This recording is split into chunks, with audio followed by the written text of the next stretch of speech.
Okay, in this video I'm going to show you how to acquire a domain at GoDaddy.com. Then we're going to get some hosting at HostGator. Then we're going to point the domain to the hosting account.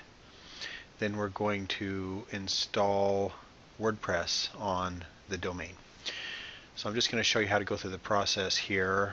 I'm going to pick up a domain from GoDaddy. I'm going to call it daveeatonslog.com. See if that's available. Oops, it's not the one I want to put in there. Let's search again. Let's put an S in there. Dave Eaton's log. Okay, that's the one we want. We'll go ahead and add that. And if you wanted to search for additional domains, you can do that here and then add them as you want. They'll list over here in the summary.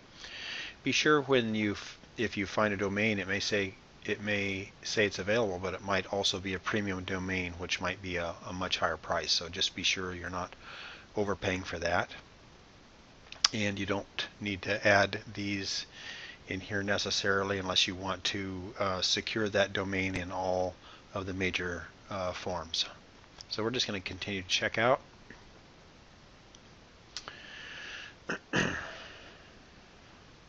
I have some domains expiring that need to be renewed. I'm not going to worry about that here. Now it's going to default for a kind of a high number here of years to register. If you are able to get yourname.com without having to add anything extra to it, it'd be worth it to get it for more than just 1 year. But I'm just going to secure it for 1 year. Again, it's asking me if I want to add any other additional ones. I'm going to skip that, and we'll just head right on to the checkout. Now I'm not logged in, so let's see if it's going to try to log me in here. No. We'll do it this way. Log in. So if you don't have an account, you'll need to create one with GoDaddy, and it'll take you through the process. And then you can go on to the checkout. Now it's already filled with my information, and I'm going to choose a PayPal account and place the order.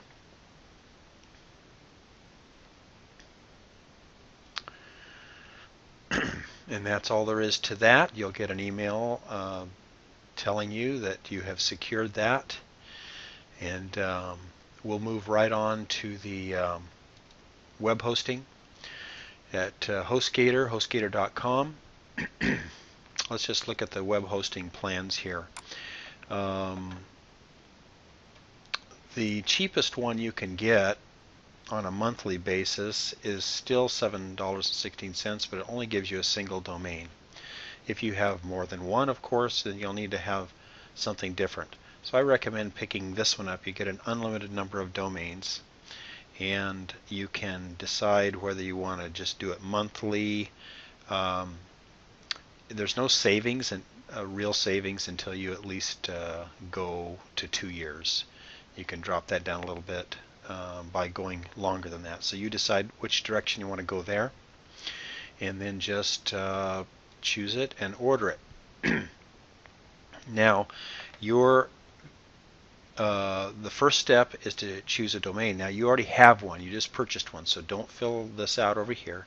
You put the one domain that you just filled out here, and I'll just put that in here now. Dave Eaton's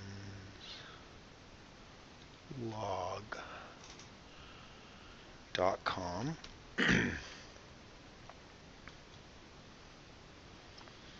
Okay, now if you have an account with HostGator, you just fill in Actually, this is assuming I haven't logged in here, so this is exactly what you would see. You would just make sure that you're choosing the one that you want, and that would be that package, not the smallest one. Choose a username and a security pin. Put all your billing information in there. Now I've done this already, so what we're going to do is going to go back and look at the email that we would get. Let's see, I'm going to look that up. HostGator.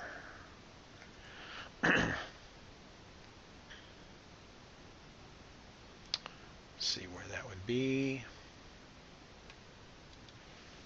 Let's see. I think it was actually, there we go. Now that would be the GoDaddy order confirmation there. Nothing you need to do about that right now. Let's go back to this. Do that again. And I am going to go check that. Okay, this is what it's going to look like when you get an email from HostGator. And that's not the correct one.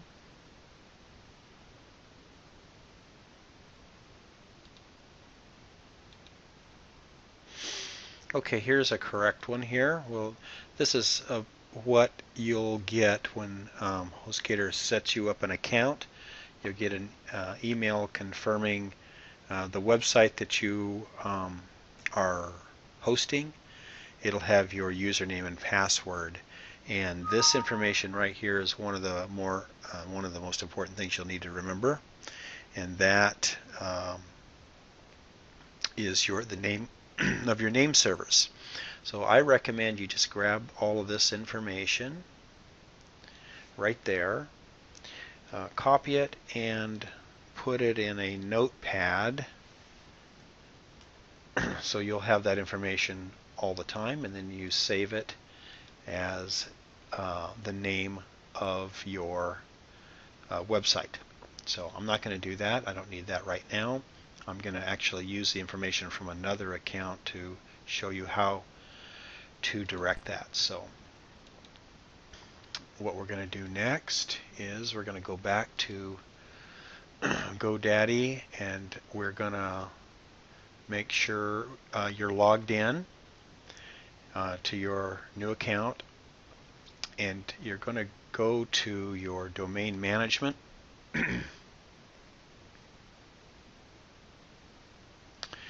And we're going to find the domain we just purchased, daveeatonslog.com.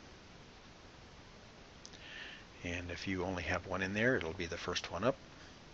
So you will, once you find the domain in your account, click on it.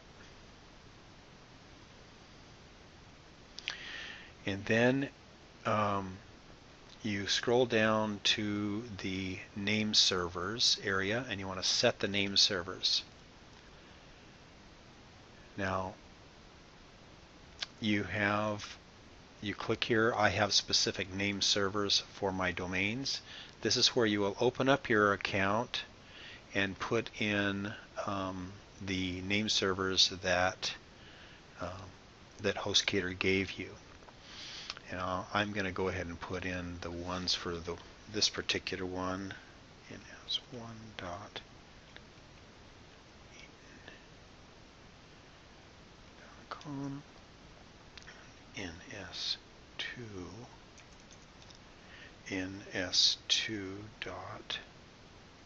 Now I have private name servers set up, so you just use the ones that they gave you, and once you make sure that that information is correct, you click OK. And then it's going to take, it says generally 2 hours, but could take up to 48 hours. I find that it usually takes less than a half hour. So we'll OK that. We'll go ahead and pause the video. I'll come back and show you what it looks like once the hosting is all set.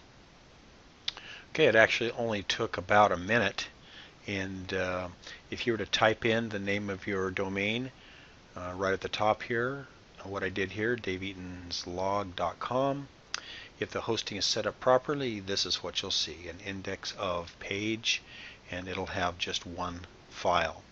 So that's the status of it after you get your hosting set up. Now, what we want to do is log into the cPanel. So while you're here, just click on the address bar up here and append to the end of that, put a / and put cPanel. Type in cPanel and then go ahead and go. Okay. Now you go back to the information that you saved, and you will have your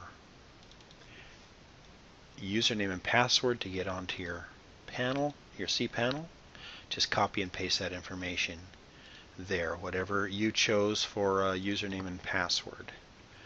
And let's just go ahead and do that for this one. We're going to log in. Go ahead and remember that. Now, just ignore this message. Just click here to don't show that message again. You want to scroll down until you find under this area called Software Services a little icon called Fantastico Deluxe. This is what we're going to do to install a WordPress installation on your site. Just click on, there are two ways to do that. You can go through this one here or this one here. I do this out of habit. You can choose either one. So we'll click on Fantastico, the little blue smiley face there. And over to the left here you will see some options, and you will just check. You will just click the WordPress option. Click that. And it's just a short description telling you where it's going to go, and there are no current installations, so we want to click on New Installation. So click on that link right there. Now this will be the name of the site that you're installing it on. It's just the one whose cPanel you're logged into. I suggest you leave this blank because the entire WordPress installation can be used as a basis for your entire site, even if you're only going to use the blog for part of it, or maybe even not all of it. You want it in your root directory, so just leave that part blank. Here you will enter in, this is going to be your access to the admin panel of your WordPress installation. So put in a username. I'm just going to put in admin, and then I'm going to put in which I will change later, but just for demonstration purposes I'll show that. And then if this is a different actual word there, you want the nickname to be admin. Here is just an email, which you could actually put a different email in there and make sure that that's a live email. And then here's the site name and a description. You can just leave all the rest of this blank, and you click Install WordPress, and then to finish installation, you click on that button there. And then you want the details of this installation to be emailed to you. Go ahead and put in your favorite email and make sure you have that sent to you. That way all of the login details and everything will be sent to you. So now you're essentially done with your WordPress installation. While you're in your control panel, I recommend you go ahead and set up an email account. And you can just do this and put your name and a password. so that you can use that email address to get mail that is addressed to you will actually get logged. I'm not going to create that, but what then you would do after you've set up your email accounts is you would do some forwarding. Let me find out. There we go. Forward. So here you would want to forward an email. So you want to add forwarder. So you would take the address that you just created, and then you would forward it to another address that you would be getting, so that you don't have to actually manage this email account. It will go directly to an email account that you've previously set up, and then click add that forwarder, and then all the mail that's sent there will be sent to your regular email address. And that's all you have to do, and you basically have a WordPress installation set up. Let's log out and then go back to the main domain right here. Eliminate all of that, and you enter that, and that will take you to the default WordPress installation. So now you are all set up. Let's go to, I'll show you how to log into the back panel. So you go back to your root domain and you hit the / and you put wp-admin. You hit enter. And this is where you will put your username and password that you signed up for when you installed your WordPress installation. And that information was emailed to you. So you are now in your back panel, in your admin panel for your WordPress site, and you can you want to delete this post, the Hello World post, because it shows people that you've just installed a new WordPress site and you haven't put any content in it. Now you can just start adding new posts, and make sure you add a title and put in your content here and publish, and it will show up. Let me show you really quick. Test post. This is a test post. And you can put all kinds of content in here, including pictures and videos, and make this look really good. Publish that, and if you view it, you will see now that you've got a post. That was the title, and this will be the content. So it's very, very generic. Now you're ready to install your own theme and customize this. And that will be on another video. So good luck with that, and we'll talk soon.